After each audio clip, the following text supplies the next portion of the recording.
Subhanallah, di Indonesia ini rata-rata orang kita di Indonesia ini tidak paham apa itu Syiah, tapi ikut-ikutan. Kalau dia tahu Syiah yang sebenarnya mungkin dia tidak akan masuk Syiah, gitu kan.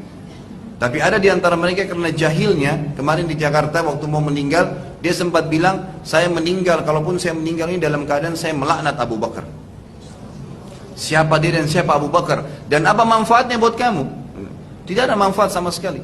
Mereka menanamkan kebencian sampai memakai sendal di dus Abu Bakar dan Umar. Itu mereka lakukan, subhanallah. Ini perilaku-perilaku yang ngawur semuanya. Dan perlu anda tahu, ahli sunnah wal jamaah, ya, ahli sunnah wal jamaah tidak mengkafirkan semua Syiah. Tetapi orang yang sudah sampai pada tingkat kufur dikatakan kafir dan berusaha didakwain. Serta ahli sunnah wal jamaah mencintai Ali radhiyallahu anhu melebihi orang Syiah mencintai Ali. Karena kita selalu mengatakan radhiyallahu anhu dan kita tidak membedakan antara sahabat-sahabat dan masing-masing fadilah kita berikan kepada mereka. Tapi orang Syiah mengkafirkan ahli sunnah dan mereka menghalalkan darah kaum muslimin. Ini perlu kita sadari jemaah sekalian, dan mudah-mudahan pemerintah Indonesia ini menyadari tentang bahayanya Syiah di Indonesia.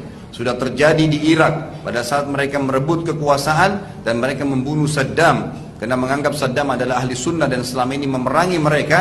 Kemudian mereka membalik Irak itu menjadi wilayah Iran juga, wilayah Syiah. Kemudian mereka bergerak di Syria dan mereka membunuh 230.000 ahli sunnah.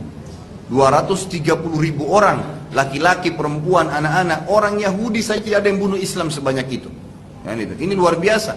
70 tahun orang Yahudi sekarang masuk ke Palestina, masih bisa dihitung berapa jumlah umat Islam yang dibunuh oleh mereka. Tapi 3 tahun saja, ya, orang-orang Syiah masuk, bahkan 5 tahun di Irak, 3 tahun di, ya, sekarang masa pembantaian di Suriah itu, mereka membunuh, tidak ada orang yang membunuh umat Islam sejumlah itu. Luar biasa. Sekarang mereka masuk ke Yaman, kemudian mereka membuat lagi masalah di Yaman. Mereka menyebarkan isu, dan ini sedang terjadi di Indonesia jemaah sekarang. Kalau kita nggak buka mata kita berbahaya. Mereka menyebarkan isu bahwasanya orang-orang yang ahli sunnah itu adalah berfaham Wahabi, itu berfaham begini keras, radikal dan segala macam isu supaya pemerintah membenci ahli sunnah.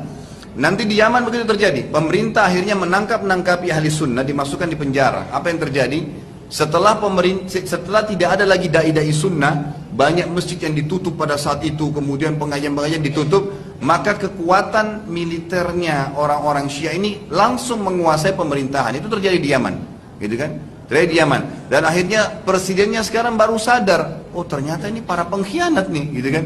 Dan terjadi hal yang sama setelah mereka berkuasa. Mereka bakar masjid, mereka bunuh orang-orang para penghafal Quran. Itu terjadi di Yaman. Itu terjadi di Yaman. Dan mereka berkata, kami akan menyerang Haramain, ya, Mekah dan Madinah di musim haji ini. Di musim haji ini. Makanya kalau anda yang belum tahu kenapa Raja Salman hafizahullah sekarang menyerang Yaman, itu justru karena kasus itu.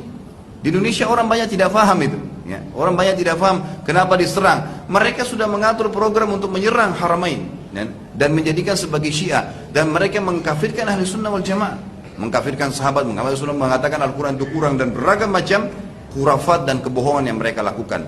Maka semoga Allah SWT menjaga Raja Salman yang luar biasa. Keputusannya sangat tepat untuk menyerang mereka ini. Dan memang ini bahaya sekali kalau dibiarkan. Sayangnya di Indonesia disuburkan, gitu kan?